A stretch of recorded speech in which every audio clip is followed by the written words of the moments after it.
সাবেক মন্ত্রী আসাদুজ্জামান নূর এবং সাবেক প্রধানমন্ত্রী শেখ হাসিনার উপদেষ্টা এইচটি ইমামের ছেলে তানভীর ইমামকে দেখে ক্ষিপ্ত হয়ে ওঠেন বঙ্গবন্ধু শেখ মুজিব মেডিকেল বিশ্ববিদ্যালয়ে চিকিৎসাধীন আহত শিক্ষার্থীরা। মুহূর্তেই কয়েকজন শিক্ষার্থী গিয়ে তাদের এলোপাতাড়ি কিল ঘুষি মারেন।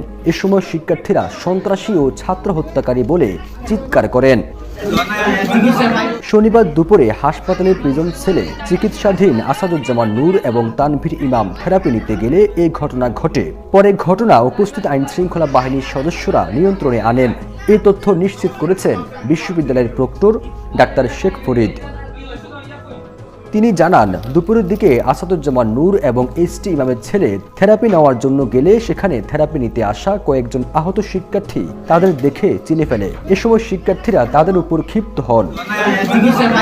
প্রত্যক্ষদর্শী একজন বলেন, হঠাৎ কয়েকজন শিক্ষার্থী হৈ হুল্লোড় করে একজনকে কিল ঘুষি মারছেন। তারা ছাত্র হত্যাকারী এবং শেখ হাসিনার সন্ত্রাসী বলে চিৎকার করছিল। পরে সেখান থেকে শিক্ষার্থীদের হাসপাতালের পরিচালক রেজাউর রহমানের কক্ষে নিয়ে যাওয়া হয়। এই বিষয়ে জানতে হাসপাতালের পরিচালককে ফোন করা হলেও তার বক্তব্য পাওয়া যায়নি।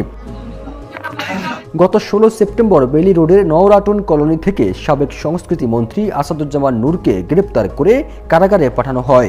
অন্যদিকে তানভীর ইমামকে গত 18 সেপ্টেম্বর রাতে রাজধানীর গুলশান এলাকা থেকে গ্রেপ্তার করা হয়। এর আগে ছাত্র জনতার গণ অভ্যুত্থানের মুখে সাবেক প্রধানমন্ত্রী শেখ হাসিনা দেশ ত্যাগ করে ভারতে পালিয়ে যান। এরপর থেকে তিনি সেখানে অবস্থান করছেন। তবে দেশ থেকে পালিয়ে গেলেও শেখ হাসিনা ভারতে বসে দেশের বিরুদ্ধে ষড়যন্ত্র করে যাচ্ছেন।